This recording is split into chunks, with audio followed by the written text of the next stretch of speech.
ng Panginoon. Our sermon text will be from 1 Corinthians chapter 2. It will be from verses 1 hanggang verse 5. Again, 1 Corinthians 2, 1 to 5. Basahin ko po siya muli from the Filipino Standard Version. Ito po sinasabi ng salita ng ating Panginoon. Mga kapatid, nang pumunta ako sa inyo, hindi ako dumating na nagbabalita sa inyo ng hiwaga ng Diyos ayon sa kahusayan ng pananalita o ng karunungan. Sapagkat napagpasyahan ko noong kasama ninyo ako na walang anumang makilala maliban kay Hesukristo, siya na ipinako sa krus.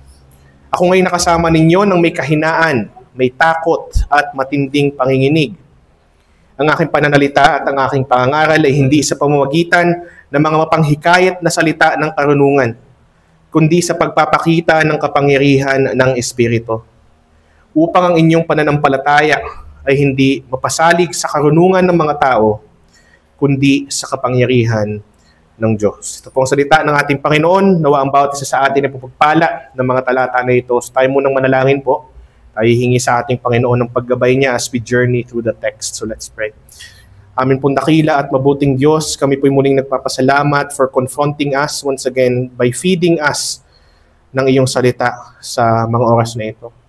Sana po sa amin pagpapatuloy ng series sa unang Korinto, itong mga talatang inihaharap mo sa amin ngayon ay maging tunay na kapakinabangan ng aming kaluluwa at muli pong maitaas sa pamamagitan nito ang dakila mong anak na si Jesus, ang mensahe patungkol sa Kanya, ang Kanya pong sinapit upang kami iligtas sa aming mga kasalanan at ipaalala sa amin ang mga bagay na mahalagang isaalang-alang pagdating po sa pangangaral, sa pagtanggap, pati na rin po sa aming patuloy na pagtanaw sa mensahe ng Ebanghelyo. At inihiling po namin na sana ay makinabang ng gusto mga mahal mo sa iyong kawan o aming Panginoong Diyos. Tulungan mo po ako upang maisagawa ito sa pamamagitan ng matapat na pangangaral ng iyong salita. Alisin mo po ako, Panginoon, sa kahit anong mga instances ng kamalian upang tunay na walang bahid na salita mo ang maipahayag at tanggapin ng iyong mga mahal sa iyong kawan. At sana, Panginoon, bagamat ako ang mga ngaral ng mga bagay na ito, patuloy mo pong ipaalala sa akin, ako man nangangailangan din ng bawat bagay naming mapupulot mula sa mga talata na ito. Kami po ipagpatawad mo sa aming mga kasalanan. Sana, Panginoon, asin mo ang bawat balakid sa aming isipan at puso upang matanggap namin ng maayos itong mga talata na ito. At sana, Panginoon, ang maging bunga nito ay ang kapurihan at ang iyong kaluwalhatian. O aming Panginoong Diyos, muli mo pong pakilusin ang iyong banal na Espiritu gamit ang iyong salita upang ipakita sa amin ang dakila mong anak. Maraming pong salamat. Ito po ay aming dalangin sa pangalan po ng aming Panginoong Hesukristo. Amen and amen.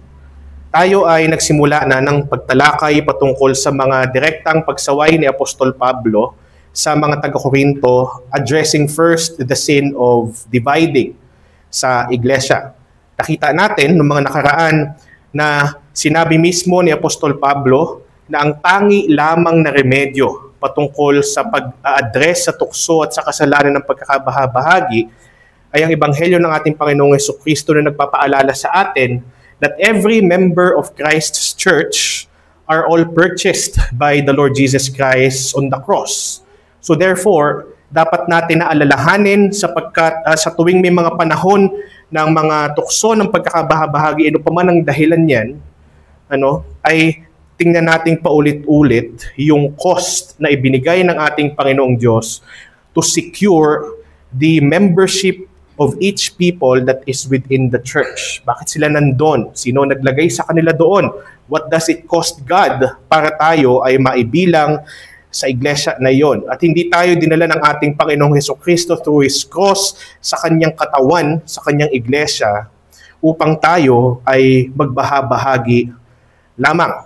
Ito ay sa mahalaga na mga pamanhik at paalala ni Apostol Pablo sapagkat natunghayan din natin ng mga nakaraan that they were dividing over things na hindi naman dapat nila pinagkakabahabahaginan. They were dividing over the teachers and leaders in the church dahil kanilang pinag-iiba-iba at kanilang pinagkukumpa-kumpara yung level of giftedness ng bawat guro, especially pagdating sa larangan ng karunungan sa pananalita o pagpapahayag ng mensahe na mula sa Diyos. And because of that, ang nangyayari ang iba ay nagiging, kumbaga, pakso ni Pablo. Kawawa nga sila Pablo, sila Peter, sila Apollos, wala naman silang kinalaman sa nangyayari, pero bumubuo ang mga tao ng mga paksyon ng ayon sa kanilang tinatangkilik na mga guro in terms of the level of giftedness that they have. At ang iba naman ay nagbabahabahagi ayon sa kung sino ang nagbautismo sa kanila, which is not supposed to be a subject of division. Tapos, matapos nating matunghayan yon, nakita rin natin na ang isa pa na pinagkakabahabahaginan ng mga taga-Korinto ay pagdating sa kanilang tinatawag na privileges. Pwede nating sabihin personal and societal privileges. Ang iba ay nagbabahabahagi ayon sa kanila namang level ng giftedness. Ang iba naman ay nagbabahabahagi ayon sa kanilang ranggo sa lipunan. Ang iba ay nagbabahabahagi ayon naman sa estado ng kanilang kabuhayan doon sa kanilang lipunan na kinabibilangan. Sa madaling salita, ang kanilang nagiging dahilan ng pagpapaksyon-paksyon o pagbabahabahagi ay dahil sila'y umaayon o kumbaga nagsasabuhay ng mga bagay na ayon sa karunungan ng sanlibutan ito. Dividing over, ang tawag dito, privileges in life ay isa sa mga bagay na makukuha natin sa sanlibutan ito na nababalot ng sumpa ng kasalanan. Ang nangyayari, nakatutok tayo sa ating mga sarili, nakatutok tayo sa ating sariling mga inaangkin, mga angking talento, angking kayamanan at marami pang iba na tila ba ang mga bagay na ito ay sa atin mismo nagmula at hindi natin natanggap mula sa Panginoon. Kaya nga may pamanhik eventually si Apostol Pablo o paalala o hamon pagdating ng 1 Corinthians 4, anong bagay ang meron ka na hindi mo natanggap? Kaya niya tinanong yung rhetoric na yon, ay dahil ganun yung nagiging saloobin, pag-uugali at pagsasabuhay ng mga mananampalataya noon sa Korinto. At dahil sila ay umaayon sa karunungan ng sanlibutan ito in terms of their privileges, kaya sila nagdi-divide, ipinaalala ni Apostol Pablo, kayo ay lahat bahagi ng iglesyang ito. At ang mga nagiging bahagi ng iglesia ay sumasang-ayon at nananalig sa mensahe ng krus ng Panginoong Hesukristo, nakahangalan para sa mga napapahamak, ngunit kapangyarihan ng Diyos para sa mga naliligtas.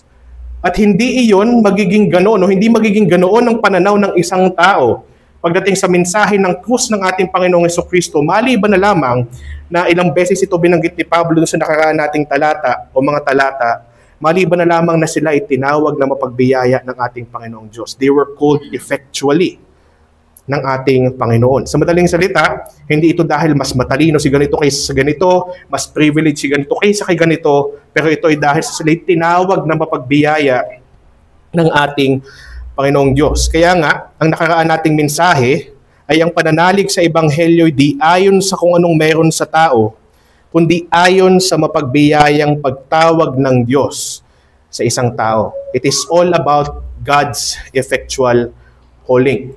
Nilinaw nga ito ni Pablo sa mga banda, lalo na sa bandang huli ng ating mga talata nung nakaraan. Ang sabi niya, sapagkat dahil sa Kanya, ang tinutukoy na Kanya ay ang Diyos. Sapagkat dahil sa Diyos, kaya kayo ay naiugnay kay Kristo Jesus, na siyang ating karunungan, siyang ating katwiran, siyang ating kabanalan, siyang ating katubusan. Kaya ang sabi niya sa bandang huli, quoting the Old Testament, kaya't ang sino mang magmalaki, ay ang ipagmalaki ay ang ating Panginoon. Lagi nating tatandaan, if we are dividing over our privileges, that is us taking pride of what we have, na para bang hindi ito galing sa Diyos, ito'y galing sa ating sarili. Ito'y isang paraan o isang agawi na kung saan ay pagpapahayag ng pagmamalaki at hindi dapat ganoon. Hindi naman tayo pinagbabawalang magmalaki ng banal na kasulatan as long as ang ating ipinagmamalaki ay kung sino ang pinanggalingan ng lahat ng bagay. At walang iba kundi ang ating Panginoong Diyos. Now we continue on with the Apostle Paul's rebuke over the dividing people or dividing believers ng Corinth. Pero ngayon ay dadako siya pagdating sa mensahe ng Ebanghelyo ng ating Panginoong Hesukristo. Now let's go back. Ano nga ulit yung una niyang in-address? Division. At ang unang naging dahilan ng division ay dahil sa kanilang tinatangkilik ng mga pinuno at guro based upon their level of giftedness. Specifically, level of giftedness pagdating sa pagpapahayag o pagsasalaysay ng mensahe ng ating Panginoong Diyos. Ngayon, on another note, kumbaga, isa to sa mga natural na hanapin ng mga tao na ito. Bakit? Ito yung mga hintil. At ang mga hintil, lalo na't sila'y nasa Griego or sila'y mga Griego, sila'y nasa Greece, sila ay mahihilig sa mga diskusyong intelektual. Kaya nga marami na tinatawag nating schools or camps of philosophy or strands of philosophy ay galing sa Greece. Merong Epicureanism, meron tinatawag na hedonism, may tinatawag na stoicism, syllogism, marami pang iba. Pero ang origin ng mga yan ay lahat ay sa Griego dahil sila ay mahilig sa iba't ibang klase ng matataas na antas ng karunungan. That is their hobby. Hindi lang basta hobby, that's their obsession. Obsession ito ng mga tao sa Greece. Now, with that said, nanatili sa ibang mananampalataya o sa karamihan ng mananampalataya sa Korinto ang ganitong klase na gawi. Now, maganda na sila ay sumasang-ayon sa isang mensahe. At ito yung mensahe ng ating Panginoong Hesukristo, ang Ebanghelyo. Pero dahil nga nakasanayan nila yung tinatawag nating pagtangkilik sa matataas na level ng karunungan, ang kanila ngayon, habang sumasang-ayon sila sa isang mensahe, nagkakaroon pa rin sila ng pagtingin kung paano ipinapahayag yung mensahe na yon. Sino ang mas mahusay pagdating sa, sabihin nating, pagsasalaysay? Sino ang mas gumagamit ng mas mahusay na pamamaraan ng argumento? Sino ang mas persuasive at sino ang hindi? At dahil dyan, sinasabi ni Pablo yung mga kataga o yung mga salitang sinasabi niya dito na nasa harap natin ngayon. You're dividing over leaders based upon the level of their giftedness. Pero dapat ba ganoon ang maging pagtingin ng mga mananampalataya lalo't higit pa pagdating sa pagsasaalang-alang ng pagkakaisa sa isang iglesia. Ngayon, ang ginawa ni Apostol Pablo ay ipinaalala niya yung mga panahon nung una siyang mapadpad sa Korinto. Sa madaling salita, ito yung mga panahon na wala pang mananampalataya doon, wala pang iglesia na naitatanim doon. At sinabi ni Apostol Pablo kung ano ang kanyang estado, ano yung kanyang saloobin, ano ang naglalaro sa kanyang puso at isipan nung siya ay maparoon. Kasabay ng pagsasaalang-alang niya o pagsasalaysay kung ano ang kanyang layunin, kung bakit siya naparoon, at kung ano ang naging pinagkuhanan niya ng pagdepende o yung kanyang naging dependence nung kanyang ipinapahayag yung mensahe. Saan siya humugot ng kumpiyansa? Kumbaga, nung confidence in preaching God's word, especially the message of the gospel, when he entered the territory of the Corinthians.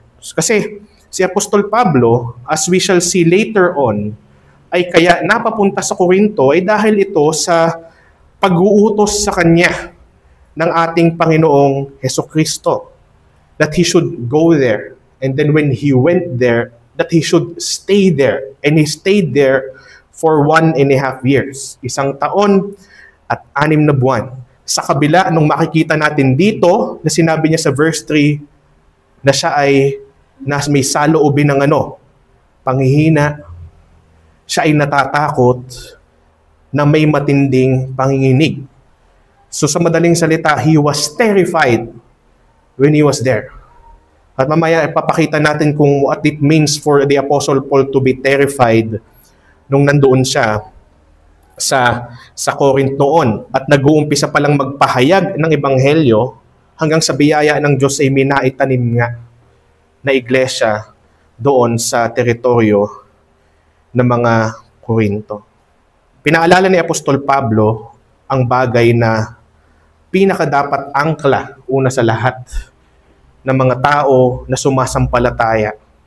At ito ay ang patungkol kay Kristo Jesus sa kanyang persona, sa madaling salita, at patungkol sa kanyang gawain. At siya na ipinako sa krus. Patungkol dyan ang dapat laging pinakasentro, pinakapangunahin. Ito dapat yung main attraction pagdating sa pangangaral at pagpapahayag ng salita ng ating Panginoong Diyos. As we shall see later, there are so many blessings that God provides. At hindi natin dapat inaalis din na ito ay ating ipagpasalamat. At hindi rin naman masama na ating ibahagi sa ibang tao, maging sa mga hindi pa sumasampalataya, sa yung mga kabutihang natatanggap natin sa ating Panginoong Diyos sa araw-araw. Pagbibigay sa atin ng bubong na ating tinitirahan, pagbibigay sa atin ng mga mahal natin sa buhay, pagbibigay sa atin ng pagkain ating kakainin at marami pang iba. Pero ang mga bagay na ito ay temporal at hindi dapat natin itinataas sa pagiging pinakapangunahin pagdating sa mensahe na ating bitbit dito sa sanlibutan ito. Pagdating sa ating pinaka-tinitingnan pagdating sa Diyos, hindi dapat ito inilalagay sa pangunahin, kundi ang nananatiling ang pangunahin ay si Kristo Jesus at siya na ipinako sa krus. Kasi ang Ebanghelyo ay patungkol mismo doon. Ito yung tinutukoy ni Apostol Pablo in 1 Corinthians 1:18 na mensahe ng krus. It is about the person and the work of Jesus Christ. Pero pagdating sa pagbabahagi nito, at pati na rin sa pagtanggap natin ito, kasi kahit hindi na tayo o marami sa atin ang hindi na unbelievers, majority ng nandito ngayon sa silid na ito ay mga mananampalataya na, pero patuloy pa rin tayong dapat na tumatanggap ng mensahe ng Ebanghelyo in our daily meditation, privately, and whenever the preaching of the word is happening in front of us publicly. Tayo ay dapat pa rin tumatanggap, yumayakap sa Ebanghelyo dahil bagamat tayo napawalang sala na, pero ang pagsulong ng ating kabanalan ay nakaangkla pa rin sa mensahe ng Ebanghelyo. So we have to consider that the gospel is about Christ and Him crucified. Pero how do we receive and how do we preach the gospel? Dito natin makikita, pagdating sa pangangaral ng Ebanghelyo, dapat ang ating isinasaalang-alang bilang tayo tinawag lahat na magbahagi ng Ebanghelyo, hindi man sa pulpito, pero tayo tinawag pare-parehas na maging misyonaryo in a way or in a sense by being participants of the Great Commission. Sa kabila ng dapat nating responsibilidad na i-equip ang ating mga sarili upang tayo ay maging matapat sa pangangaral at pagbabahagi ng Ebanghelyo, kailangan ay hindi pa rin tayo sa kung anumang level ng husay na magkakaroon tayo pagdating sa pangangaral ng Ebanghelyo, nakadepende. Hindi tayo doon dapat dumidepende pa rin. Makikita natin sa mga talata natin ngayon na maging ang isa sa mga pinakamahusay na mangangaral ng Ebanghelyo ay talagang tahasan na sinabi na ang kanyang pangangaral ng Ebanghelyo ay hindi sa pamamagitan ng husay at karunungan sa pananalita, bagamat siya ay may angking husay at karunungan sa pananalita, kundi sa pamamagitan ng kapangyarihan ng Diyos. That is where we should be relying and depending ourselves in preaching the gospel to others and also in receiving the gospel when we hear it being preached kahit saang means. Kung ito man ay sa pagsamba, na kayo ay naroon mismo, o di kaya naman ay nanunood kayo o nakikinig kayo ng pangangaral sa internet ng isang matapat na mangangaral. We should be depending on the power of God for that preaching of the gospel to take power or to be powerful sa ating sariling buhay. Hindi tayo dapat nagkakaroon ng masyadong pagtingin sa husay ng kung sino man ang nariringgan natin ng pangangaral ng Ebanghelyo. There's nothing wrong with admiring those people. but to trust the effectiveness of gospel preaching doon sa anumang level o husay ng pananalita ng isang mangangaral ay isang kalapastanganan sa kapangyarihan ng Diyos. The only way for the gospel to take effect is through two things: faithful preaching of the gospel and relying in the power of God. Not based upon eloquence. Hindi natin inaalis yung eloquence, malaking tulong din iyon. Pero hindi tayo doon nagbabase.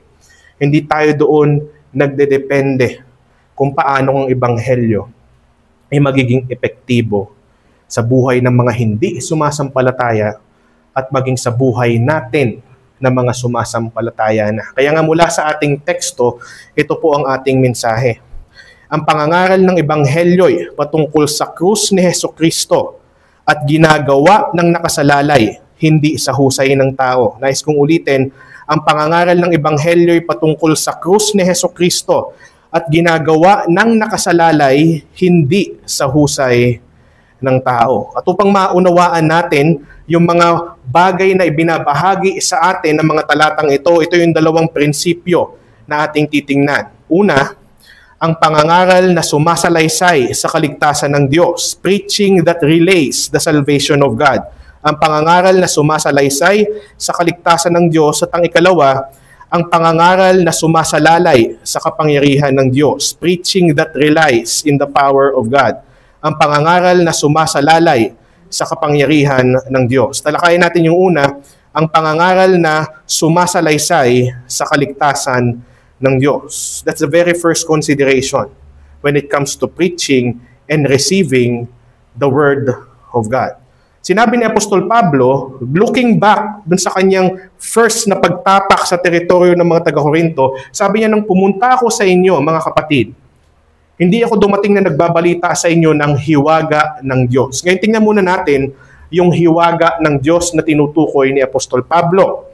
Yung salitang hiwaga sa wikang Griego, I hope I'm pronouncing this correctly, is marturion, na sa iba't ibang salin na mayroon tayo ay oftentimes itinatranslate as testimony or patotoo.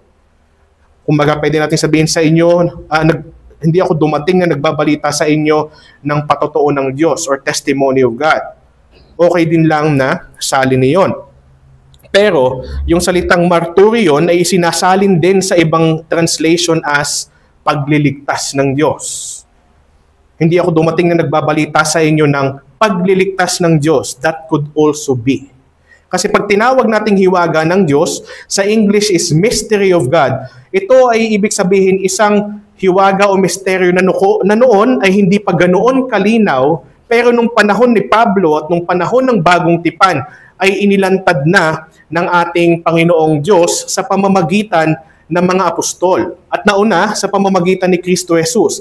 Kasi itong hiwaga noon na nakataklob pa ng lumang tipan ay nabigyang linaw ng husto nung dumating ang salita na nagkatawang tao. And that is Jesus Christ. At ito'y na-reveal fully, at nung si Hesukristo ay namatay at muling nabuhay at bumalik sa langit, itong hiwaga na hindi na hiwaga ay ipinangaral ng mga naiwan niya na apostol.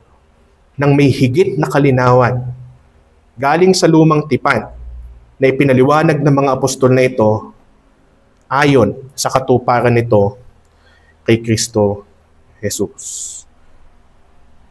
Kaya yun yung ating unang punto. Ang pangangaral na sumasalaysay sa kaligtasan ng Diyos.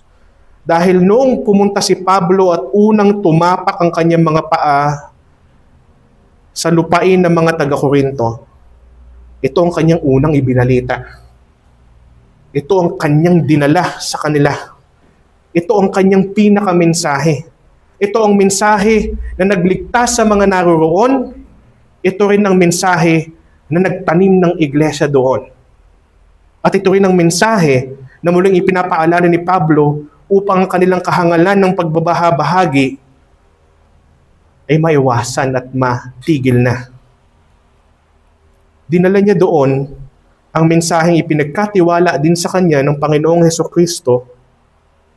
Kaya nga ang sinabi ni Pablo, nung ako'y napariyan, wala akong ibang nais na kung saan ay makilala ninyo ako, kundi ako'y tagapaghatid ng balita tungkol kay Hesukristo at siya na ipinako sa krus. Sinabi niya na pagpasyahan ko noong kasama ninyo ako na walang anumang makilala. Yung salita ditong makilala could be translated in different things. Sa ibang translation, lalo na pag tinignan nyo yung MBB, napagpasyahan kong walang sino mang ipakilala sa inyo. Dito naman, ako'y nakapag-desisyon na walang anumang makilala. Ano ba talaga? Both. Bakit ganoon? Ang hangarin ni Pablo sa kanyang pagparoon sa mga taga-Korinto ay makilala siya bilang walang ibang alam, kundi si Hesukristo at siya na ipinako sa krus. Sa kabila ng karamihan ng alam ni Apostol Pablo, bihasa siya sa kasulatan, bihasa rin siya sa iba't ibang school of thought or philosophy dahil siya rin ay Roman citizen, bagamat siya ay talagang Hudyo. Pero sa dami ng alam at sa taas ng pinag-aralan ni Pablo, wala siyang ibang nais kundi pag siya ay pumunta sa isang lugar o may makilala siyang tao, ang makita ng taong ito sa kanya ay ang pinakatinatangi niyang karunungan, ang pinakatinatangi niyang kaalaman, na siya ay makikilala na ang dala niya ay si Hesukristo at siya na ipinako sa krus. Yun ang kanyang ipinapakilala, yun ang kanyang ipinapahayag, yun ang kanyang isinasalaysay. Wala siyang ibang isinasalaysay kundi ang kaligtasan ng Diyos. Kasi ang kaligtasan ng Diyos or the salvation of God ay patungkol sa ginawa niya sa pamamagitan ni Hesukristo. Ng ating Diyos Ama, yung tinatawag nating covenant of redemption o tipan ng pagtubos na naganap bago palikhain ng sanlibutan. Nagkaroon ng kasunduan ng Ama at ang Anak na ipapadala ng Ama ang Anak upang iligtas ang mga magkakasala na kanyang hinirang at ang Anak ay sumang-ayon. At ang pagsang-ayon ng Anak, hindi lang niya sinang-ayunan kung ano ang gagawing pagliligtas na itinaguyod ng Ama, ngunit pati na rin ang kaparaanan kung paano ililigtas ang mga magkakasala na lilikhain o nilikha sa ating panahon ngayon ayon sa imahe at wangis ng Diyos. At napagpasyahan ng Diyos Ama na sinang-ayunan ng Diyos Anak na ang napakadakila at napakataas na Diyos Anak ay magkakatawang tao at magpapakababa. Bababa sa level ng isang nilikha kahit hindi naman siya nilikha. Hindi ko sinasabing siya ay nilikha din, pero siya ay nagkatawang tao at naging kagaya ng nilikha ng Diyos. At sa pagpapakababang ganon, siya ay tatayong tagahalili ng mga makasalanang iyon. Siya ang tutupad ng katwirang walang makatupad sa atin. At siya rin ang parurusahan para sa ating mga kalapastanganan laban sa ating Panginoong Diyos. At nangyari, yung kanyang pagtubos sa atin, matapos niyang tuparin ng walang bahid ang kautosang siya ang nagtaguyod din, nung siya ay ipinako sa krus, nagdusa patungo sa krus ng Kalbaryo, ipinako doon hanggang unti-unti habang hinahamak ng mga nanunood sa kanya ay nalalagutan ng hininga. Binitbit niya ang napakatinding pasakit na hindi maikukumpara sa kahit anong pasakit na pwedeng maranasan ng isang tao sa daigdig. Sapagkat ang ating mga pasakit ay mga pasakit na nararapat nating matanggap dahil tayong makasalanan. Ito nung nakapako sa krus ang ating Panginoong Hesus ay walang kasalanan. Therefore, pinakamatinding pasakit na naranasan ng isang tao, o pwede nating sabihin nagkatawang taong Diyos, ay ang pasakit ng ating Panginoong Hesukristo. And in so doing, and it's so experiencing, sa ganoong paraan, ang kaligtasan ng Diyos ay natiyak, na ipagkaloob sa atin. Yan ang ating sinasampalatayanan. Yan ang ating hinihimok sa ating mga mahal sa buhay, mga kakilala at mga kasalamuha na hindi pa sumasampalataya, na kanila ring sampalatayanan. Ito yung sabi nga ni Pastor Noel, lagi niya sinasabi noon, nung ako ay nandoon pa sa GMA, this is the irreducible minimum of the gospel. Yan ang totoong ebanghelyo. You don't just preach Christ in His person. You preach Christ in Him crucified. We don't just trust Christ in His person. We trust Christ in Him crucified. The person and work of Jesus Christ. Ngayon, makukuha natin dito, base sa nangyari kay Apostol Pablo, isinaalang ni Apostol Pablo, na bilang isang mananampalataya at bahagi ng Iglesia ni Hesukristo,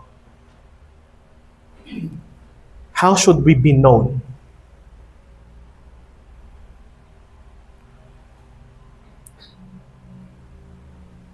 How should we introduce ourselves? Especially to the unbelieving world.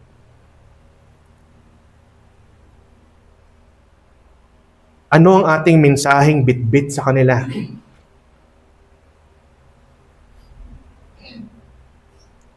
At ito'y malinaw na sinabi ni Apostol Pablo na dapat din nating maging halimbawa. Ano man ang alam natin, ano man ang antas ng karunungang meron tayo, saan man tayo mga linya may tinatawag na expertise. But as followers of Jesus Christ, as people saved by the Lord Jesus Christ, sana tayo rin ay makapagpasya na walang anumang makilala maliban kay Hesukristo at siya na ipinako sa krus. That's our introduction. Hindi man tayo kaagad makapagbahagi ng ebanghelyo, pero at least people should know, I have been saved by Christ and Him crucified.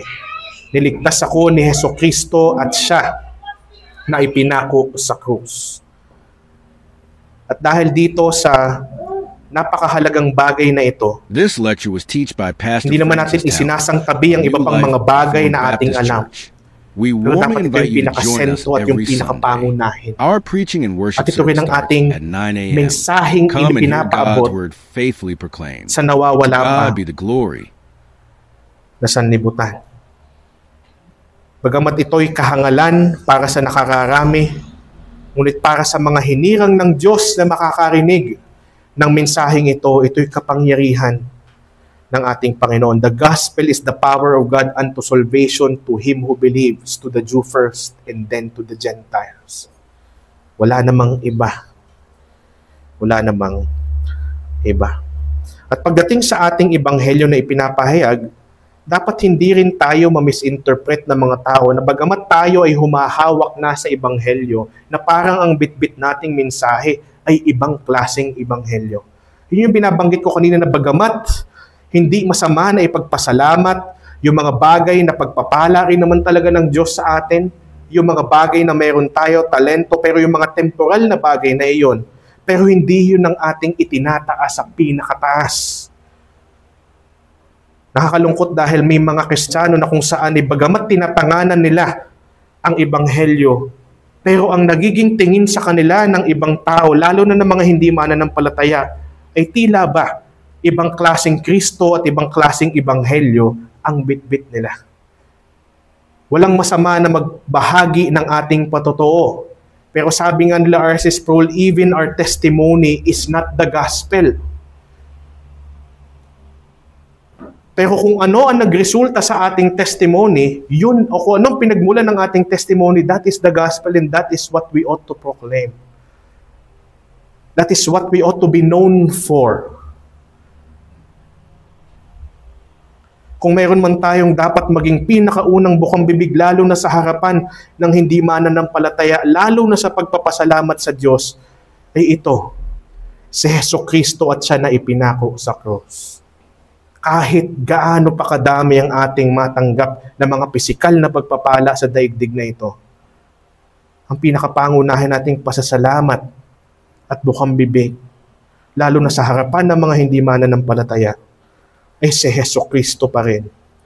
At siya na ipinako sa krus. Dahil ito lang naman talaga ang pag-asa natin at ng lahat ng mga makasalanan.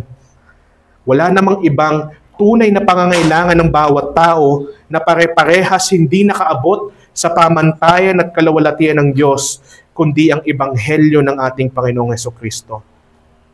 People may not perceive it as a need yet, but it is, or it doesn't change the fact that it is there in our primary need. Ang ebanghelyo lamang. Kaya nga si Apostol Pablo, bago niya sabihin na pagpasahan niya nung siya ay nandun sa Korinto na walang anumang makilala maliban kay Hesukristo na ipinako at pinako sa krus, sinabi na niya prior to this in 1 Corinthians 1:23, subalit ang Kristong ipinako sa krus ang ipinapangaral namin. He would always repeat that over and over again. Kasi ito lang ang tunay na ebanghelyo. Contrary to the gospel na ini-embrace ng maraming tao, na patungkol lamang sa mga bagay ng pagpapala sa temporal na mundong ito. Ito ang tunay na pagpapala na walang katapusan. Ang dali nito ay puro walang hanggan. Buhay na walang hanggan, kagalakang hindi may kukumpara na walang hanggan, kapayapaang lumalampas sa kaunawaan ng tao. Sabi ng Philippians, a peace that surpasses all understanding. Kapayapaan at kagalakang kahit sa kalagitnaan ng mga trahedya ay may posibilidad, hindi lang posibilidad, may katiyakang lumago. Kakaiba yon. Kasi kapag dito sa filosofiya at karunungan ng mundong ito, parang imposible na kapag ka nasa kalagitnaan ka ng trahedya, magkaroon ka ng tunay. At hindi lang tunay, ngunit lumalago pa rin na kapayapaan at kagalakan. Pero ito ang itinitiyak ng ebanghelyo. Kasi the gospel also secures our standing in Christ. At anuman ang mawala sa daigdig na ito, si Kristo ay hindi. So therefore, nananatili at lumalago ang kagalakan at kapayapaan ng isang mananampalataya kahit pa nasa kalagitnaan siya ng trahedya. And it surpasses every temporal blessings that we could have.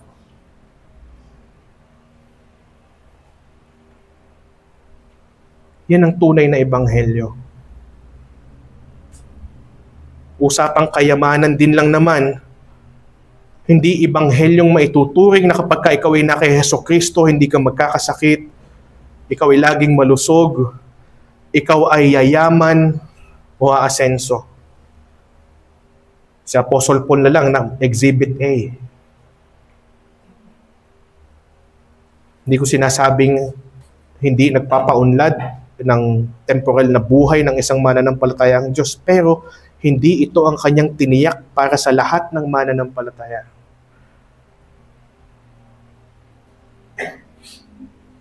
Pero ang tiniyak niya ay anuman ang maging estado ng buhay dito ng isang mananampalataya sa daigdig, ang kayamanan niya hindi man in terms of monetary value, ang kayamanan niya ay si Kristo Jesus. Sabi nga ni Piper, the treasure of all treasures, Christ. And we have Christ because He was crucified. Ang kanyang pagkakapako at kamatayan sa krus ang nagtiyak na tayo ay hindi lamang iniligtas ni Kristo Jesus, ngunit may tunay na pakikisama sa Kanya. Nag-umpisa simula nung tayo'y mapawalang sala at hindi pa magtatapos kahit kailan. Sa halip ay huhustuhin, oras na siya ay bumalik dito sa ikalawang pagkakataon when He consummates all things. When we shall see Him face to face. Kaya nga sa langit, ang mga gintong ating pinakatatangi ngayon dito sa daigdig, ang mga diamante, ang mga pader at sahig lamang doon. Because what it does is, pader lamang siya at sahig para sa tunay na kayamanan. At ito ay si Kristo Jesus doon sa langit. He's our ultimate treasure. the pleasure of our souls.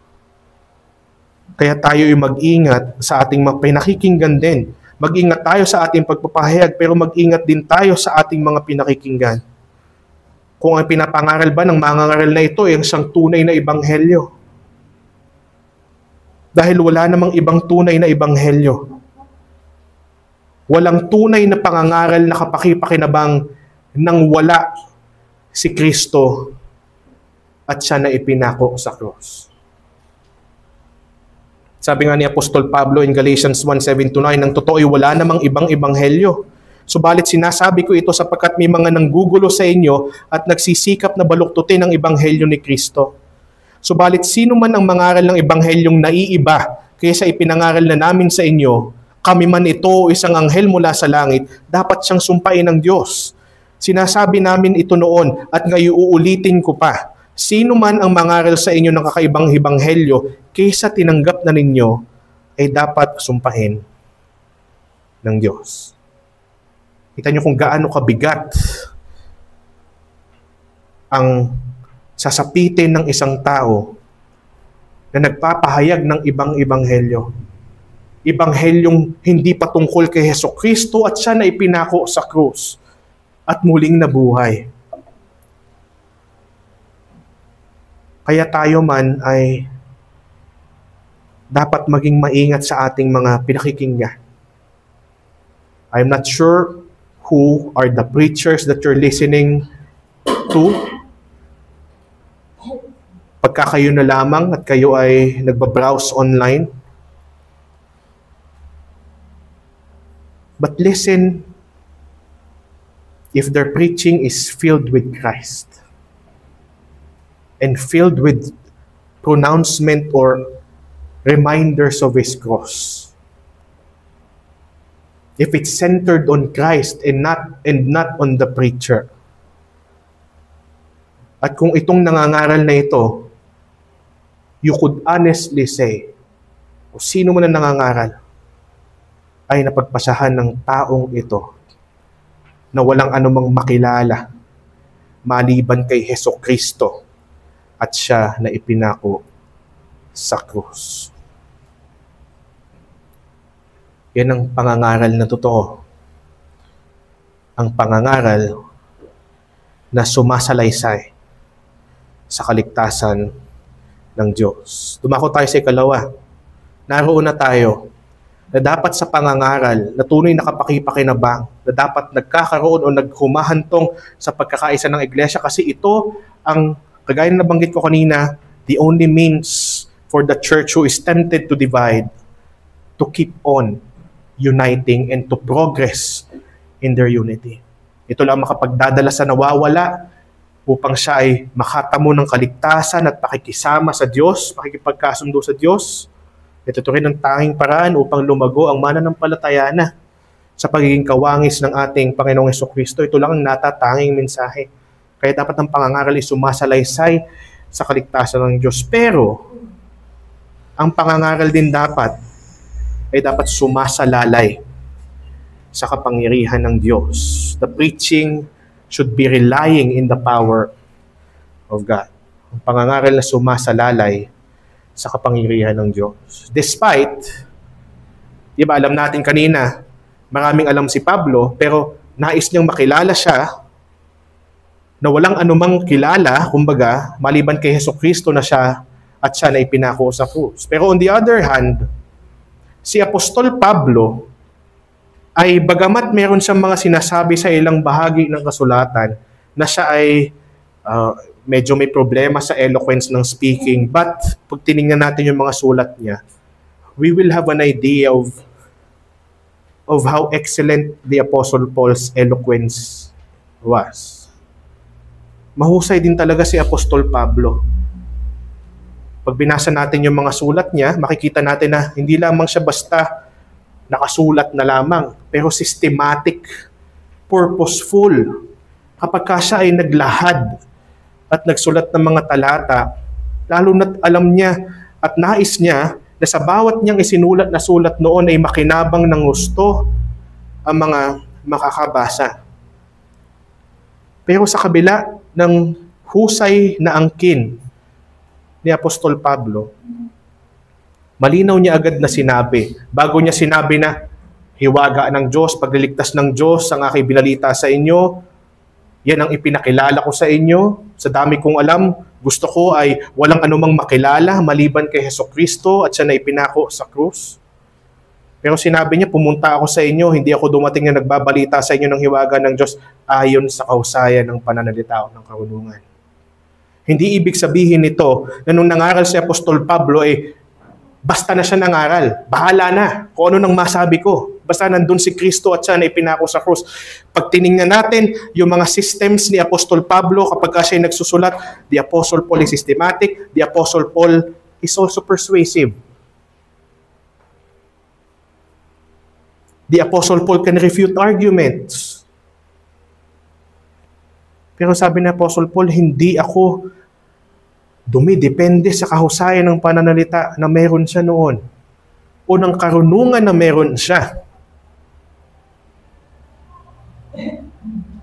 Sinabi pa nga ni Apostol Pablo there are hindrances, bagamat siya ay may tinatawag na certain level of eloquence, may mga hindrances para siya ay makapagpahayag ng malinaw. Alam nyo, mahirap magpahayag kapag mayroong mga hindi magagandang saloobin na naglalaro sa damdamin o sa puso ng nagpapahayag. Sagabal yun kung tutusin. Kapag ang isang nagpapahayag ay may iba pang mga naglalaro sa isip niya o mga saloobin, pwede siyang madistract nun to the point na masisira yung kanyang pagpapahayag. The Apostle Paul was going through that same experience during his time. Si Apostol Pablo ay tukoy niya ang kanyang kahinaan. Sinabi nga ni Apostol Pablo nung siya naroroon, bagamat ipinahayag niya sa Hesukristo, hindi ayon sa kahusayan ng pananalita ng karunungan, despite his level of eloquence, sabi niya, ako nga, nung nandun ako sa inyo, naalala niyo ba? Doon ako'y tumungtong sa inyo, kitang-kita niyo akong may takot, nanginginig pa nga ako. And there are many reasons why. Ang Korinto, at hindi lang yung Korinto, ang mga syudad ng mga hintil kilala sa pagiging hostile against any forms of religion that is not like theirs. They are easily offended. Kung tatandaan nyo sa Book of Acts, nung nagkaroon ng riot, dahil iba ang ipinapahayag na Diyos ni Apostol Pablo at iba naman yung pinangahawakang Diyos ng mga hintil na kanyang pinagpahayagan, there was a riot back then because they were hostile against any religion, any spiritual belief that is different from them. Kaya takot na takot o galit na galit ang imperyo ng Roma sa mga Kristiyano noon. Isa sa mga dahilan dahil para sa kanila, sila'y naniniwala na sila'y parurusahan ng kanilang mga kinikilalang Diyos kapag hinayaan nilang may ibang Diyos na sinasamba sa kanilang imperyo. Isa yun sa mga dahilan kung bakit may nangyayaring persecution din sa mga Kristiyano na nagmumula sa imperyo ng Roma. At si Apostol Pablo, natatakot siya na baka siya'y saktan doon. Tao din lang naman si Pablo. Nakakaramdam din siya ng mga ganong klase ng mga takot. And it is one of the greatest hindrance even for someone as eloquent as Paul para siya ay makapangaral ng eloquent. Makikita natin, kung babalikan natin in Acts 18:8 to 11. Na dito natin makikita yung puntong sinasabi ni Pablo na siya'y sumasalalay sa kapangyarihan ng Diyos nung siya ay nangangaral. Dahil paano ba makakapangaral ang isang nanginginig sa takot? Paano pakikinggan ang isang mangangaral na tatayo sa harapan ng mga marurunong tapos ay nanginginig ang boses? Napakikinggan nyo ba at paniniwalaan ng isang magsasalita sa harapan ninyo na may bit-bit na isang napakatinding mensahe, pero siya ay parang mimiha-miha o di kaya naman ay nanginginig sa takot habang kanyang ipinapahayag ang mensahe na iyon? Pero anong sabi? Nasaan ang kumpiyansa ni Pablo? Saan siya nakadepende? In Acts 18:8-11, ito yung history niya noon nung siya ay nangangaral pa lang sa Corinth. Sabi doon, sumampalataya sa Panginoon si Crispo. Natatandaan niyo si Crispo? Ano sabi ni Pablo nung mga nakaraan? Wala akong natatandang binautismohan sa inyo maliban kay sambahayan ni Crispo at ni Gaius. So nandito siya noon. Sumampalataya sa Panginoon si Crispo na pinuno ng sinagoga, kasama ang kanyang buong sambahayan. Sumampalataya at nabautismohan ng maraming taga-Korinto dahil sa pakikinig kay Pablo. Isang gabi, sinabi ng Panginoon kay Pablo sa isang pangitain. Si Pablo ay, itong mga panahong ito pala, by the way, ay natutukso na parang mag-ala Jonah. Alis na ako dito. Bakit natatakot siya? Hindi sa ayaw niyang maligtas yung mga yon. Pero natatakot siya kasi hostile eh. Hostile ang mga taga-Korinto. Although may mga sumasampalataya na paunti-unti. So ano nangyari? Nagkaroon ng pangitain. Ayun, isa pang pag-iingat. Baka mamaya maghanap din kayo ng pangitain. Hindi na to uso ngayon. Diba? Kay Pablo lang to at sa mga apostol. Nagkaroon ng pangitain. Ito ang sabi ng Panginoon sa kanya through a vision. Huwag kang matakot. Kita nyo yung pinakaunang sinabi. Huwag kang matakot. Patuloy kang mangaral at huwag kang tumahimik. Dalawang dahilan. Una, sapagkat kasama mo ako. Yun yung una. Sabi ng Panginoon kay Pablo, kung matakot, kasama mo ako eh. Huwag kang tumahimik. Mangaral ka lang. Sapagkat kasama mo ako. Walang sino mang taong mananakit sa iyo. So hindi nasaktan si Pablo doon kahit hostile ang mga tao. Sapagkat marami akong hinirang sa lungsod na ito. Narinig niyo yung salitang yon? Bakit daw? Marami ang Diyos na hinirang. Sa madaling salita, mangaral ka lang dyan. Hostile pa yung mga yan ngayon, huwag kang matakot, hindi ka masasaktan, marami akong hinirang dyan. So kahit nangingimi ang boses ni Pablo sa pangangaral, may takot at matinding panginginig ninyo, ang sabi niya, ako ngayon nakasama ninyo. So ibig sabihin, hostile kayo dati sa akin, nakasama ko kayo, nangaral ako sa inyo, kita nyo ako'y nasa kahinaan. Takot. Yung matinding panginginig.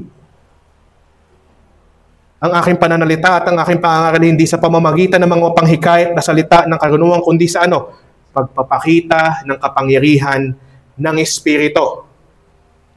Bakit? Kasi sa pamamagitan ng banal na Espiritu, nagpadala ng mensahe sa kanya sa pamamagitan ng pangitain sa Jesucristo. Huwag kang matakot, huwag kang aalis dyan, kasama mo ako, hindi ka masasaktan, marami akong hinirang sa lungsod na yan.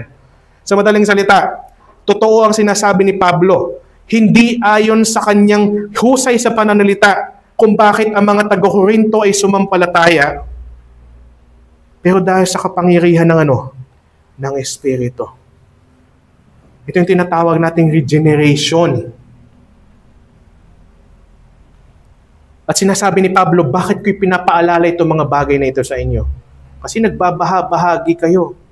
Ang inyong pananalig ay nakasalig saan? Sa kung sino ang mas marunong kaysa sa hindi. Nakasalig sa kung sino ang mas gifted na mangangaral o pinuno. Anong sabi niya?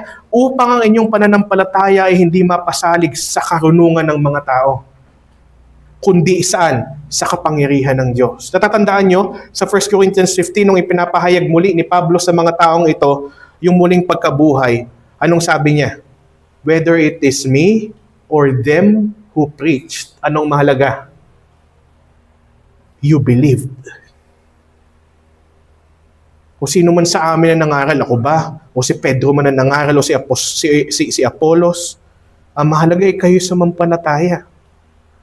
Pero hindi dapat nakasalig ang pananampalataya o ang kumpiyansa ng isang mananampalataya sa husay ng pananalita ng nangangaral. Hindi dapat ganoon. Hindi ko sinasabi na wag naman din nating i-equip ang ating sarili. Responsibilidad din ng isang nagpapahayag ng ebanghelyo na siyempre i-equip ang kanyang sarili. But regardless of how gifted he turns out to be eventually, gaano mang lumago siya doon sa larangan o sa pangangaral na ipinagkaloob sa kanya ng Diyos, hindi pa rin dapat doon. Hindi dapat tayo doon sumasalig. Hindi tayo doon nagbibigay ng kumpiyansa o naglalagay ng kumpiyansa, kundi nananatili na ang kumpiyansa natin ay saan? Sa kapangyarihan ng Diyos. sa pagiging soberano niya, sa pagiging mapagbiyayaan niya. Yun ang paalala ni Pablo. Dahil ang mga ito ay nagdi-divide dahil ang kanilang pagsalig ay sa karunungan ng nangangaral. Hindi sa kapangyarihan ng Diyos. They have to be reminded of that, and so do we. Lagi tayong dapat mapaalalahanan noon. Alam nyo, napakarami sa biyaya ng Diyos, napakarami na rin ng matatapat na pangangaral. Ang mangangaral, ang nakakalungkot, ay dahil ang preference ng mga tao, gusto ko kasi mas eloquent kasi ganito. Si ganito kasi para nauutal minsan.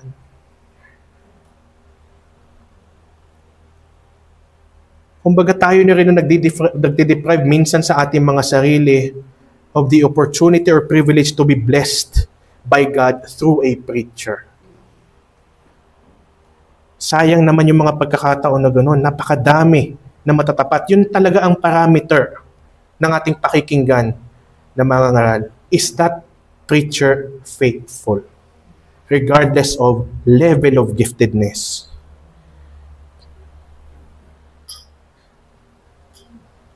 Kasi at the end of the day, ang mga ito ay kaya sumampalataya ay dahil sa biyaya ng Diyos. Ngayon si Apostol Pablo, itutuloy ko yung binabasa ko kaninang passage, kaya't nanatili siya roon ng 1 taon at 6 na buwan habang itinuturo sa kanila ang salita ng Diyos. He stayed there 1.5 years bago siya lumipat ng Ephesus. Pero tingnan nyo ito ay si Apollos naman. Di ba kanina nagdi-divide sila, ako'y kay Paul, ako'y kay Apollos, ako'y kay Peter. Tingnan nyo si Apollos. Si Apollos ay ginamit din ng Panginoon upang mangaral. Pero nung siya'y nangangaral, kasi kilala rin talaga si Apollos na mahusay magsalita, basahin niyo Acts 18, makikita niyo doon how Apollos was being described. Pero sa Acts 18:27, nung nangaral si Apollos, lumipat siya sa Achaia. At naging edifying siya na mangangaral para sa mga taga-Achaia. Nakalagay dito, nang ibig niyang lumipat sa Achaia, pinalakas ng mga kapatid ang kanyang loob at sinulatan nila ang mga alagad na siya'y tanggapin. Ngayon, nung dumating doon si Apollos, ito ang nangyari. Nang siya'y dumating, kanyang lubos na tinulungan ng mga taong, sino yung mga tinulungan niyang mga tao? Sa pamamagitan ng biyaya ay sumampalataya. Kita niyo yon, hindi sa pamamagitan ng husay ng nangangaral ay sumampalataya. Ano sabi? Sa pamamagitan ng biyaya ay sumampalataya. Sa madaling salita, when you're remembering your salvation, although maging mapagpasalamat tayo kung kanino man natin narinig ang Ebanghelyo, but go past that. Dahil ang kailangan natin ipagpasalamat sa Panginoon ng lubos ay binigyan ka ng kapasidad upang tanggapin ang mensahe. Binigyan tayo ng biyaya upang tayo'y makasampalataya. Kaya nga sa kabila ng lagi nating pamanhik, dahil meron tayong mga ilang tao, mga bata lalo na hindi pa sumasampalataya sa Ebanghelyo dito, bagamat sila ay ating hinihimok at iniimbita na sumampalataya, magsisi ng kanilang kasalanan at sumampalataya kay Kristo sa kanyang persona at sa kanyang gawain. But we rely on the Spirit of God for them to repent and believe. At gawin nating malinaw, lalo na sa mga nagtuturo sa kanila. Pagsikapan natin maging malinaw ang ating pagpapahayag na nananatili ang katapatan, pero ang tunay na katapatan sa pangangaral ay nasa puso ng nangangaral. Kanino ka dumidepende? Ikaw ba'y dumidepende sa iyong husay o dumidepende sa kabila ng iyong husay marahil ay dumidepende sa biyaya ng Diyos upang sumampalataya, upang lumago sa kabanalan ng mga mananampalataya at upang sumampalataya ang mga nakakarinig na nawawala pa. At tayo bilang mga tagapakinig sa panahong tayo nakikinig, are we really an admirer of Christ or are we an admirer of a certain or certain preachers only?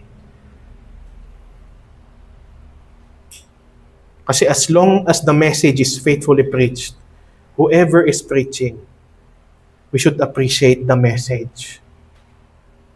Dahil yan ay si Kristo na nagsasalita sa pamamagitan ng kung sino man na nangangaral. 2 Corinthians 5 verse 20. Tingnan niyo, sabi ni Pablo in 1 Thessalonians 2:13, patuloy din naming pinagpapasalamat kayo sa Diyos sapagkat ang ipinangaral namin sa inyo ang salita, tinanggap ninyo ito hindi bilang mula sa tao kundi bilang salita ng Diyos na nagbubunga sa inyong mga sumasampalataya. How could that be? It can only be pagka ang mga ito ay biniyayaan ng Diyos upang makita ang salita ng Diyos kung ano siya talaga. At upang ang kapangyarihan ng salita ng Diyos ay magdulot sa kanilang buhay na sila ay pagbungahin ng lubos. Hindi ayon sa karunungan o husay ng nangangaral. Alam nyo, ito ay nabasa ko mula kay D.A. Carson. Pagdating sa kanyang komentary niya dito sa mga bahaging ito ng 1 Corinthians 2.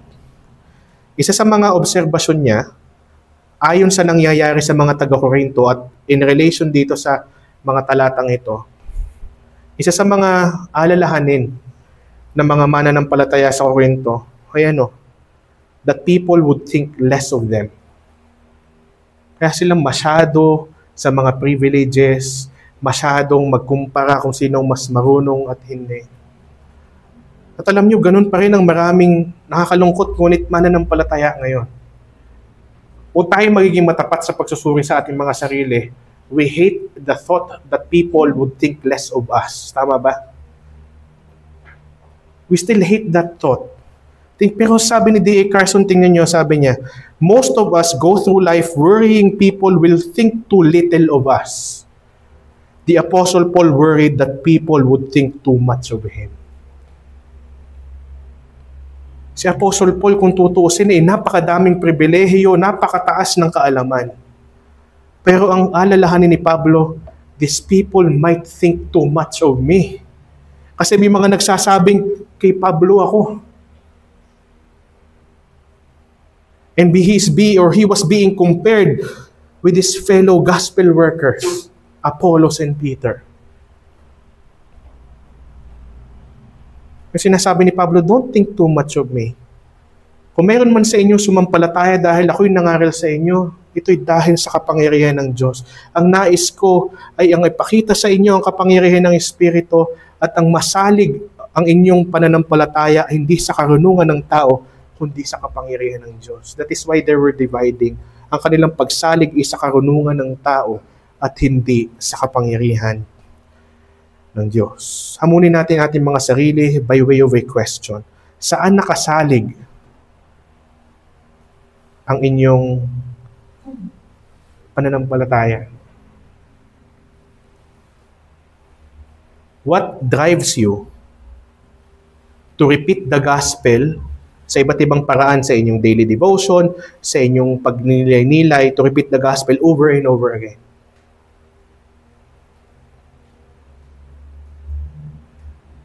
Is it the eloquence of the preacher? Kung sino man ang mga pinakikinggan yung mga ngaral? Or is it the work of Christ? Mahalagang tanong yun. Kasi dahil kung ang pinanggagalingan kung bakit ninyo nais ipaulit-ulit ang ebanghelyo ay dahil sa gawa ni Kristo, kahit sino pang mangangaral yan, basta matapat ang pangangaral, ay titibay ang inyong pananalig kay Hesukristo. Yun ang pinakamahalaga sa lahat. At sana tayo rin ay matuto at mapaalalahanan na palaging sa kapangyarihan ng Espiritu, sa kapangyarihan ng Diyos, sumasalalay sa bawat pangangaral niyong naririnig at sa bawat pangangaral na maaari nating maipahayag sa ating mga binabahaginan ng Ebanghelyo. Don't worry if people would think too less of you. Worry that people would think too much of us.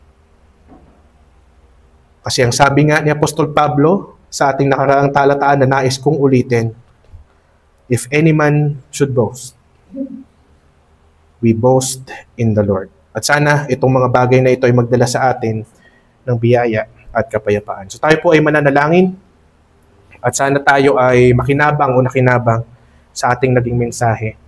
ngayong umaga. So let us pray. Kami po ay nagpapasalamat o aming Panginoong Diyos sa mga paalalang ito na muli mong ibinahagi sa amin sa pamamagitan ng iyong salita. Tunay nga, Panginoon, na napakahalaga ng mensahe ng Ebanghelyo, na may nag-iisa lamang na Ebanghelyo.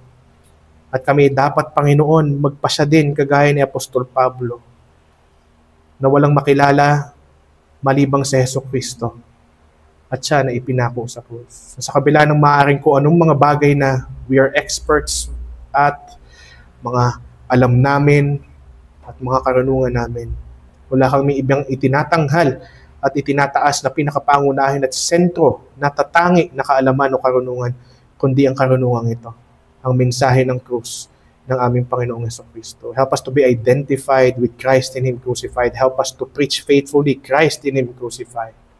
Pero sa mga panahon kami nagbabahagi ng mensaheng ito at sa mga panahon kami ay nakakarinig muli ng mensahe na ito, tulungan niyo kami, Panginoon, ng aming pagsalig ng aming pananampalataya ay hindi sa husay ng nangangaral, kundi, Panginoon, sa kapangyarihan mo. Kasi maliban, Panginoon, na ang kapangyarihan mo ay iyong isaboy sa amin, kahit sino pang mangangaral ang aming pakinggan, o kahit gaano pa kami maghanda ng mga mangangaral sa aming pangangaral, that preaching would be in vain. Malibang ikaw ay kumilos, any preaching would be in vain, regardless of how eloquent it's constructed and delivered. So hinihiling po namin, Panginoon, na sana bababain mo ang aming kalooban. Tulungan po kaming sa iyo lamang sumalik sa iyong kapangyarihan, sa iyong pagkasoberano. Hindi kami, Panginoon, palakihin ang ulo ng aming mga namamataan na paghusay sa larangan na ipinagkaloob mo sa amin. Pero mas lalo kaming pababain sa aming kalooban dahil wala namang kaming magiging kahusayan at paglago sa kahusayan malibang ito ipinagkaloob mo sa amin. Salamat sa iyong biyaya, Panginoon. Sana marami pang mahipo ng Ebanghelyo. Marami ka pong kilusin sa bawat pangangaral ng Ebanghelyo, lalo na yung mga batang lagi naming namiministeryo dito. Iligtas mo po sila. Tulungan niyo po kami makapangaral ng malinaw.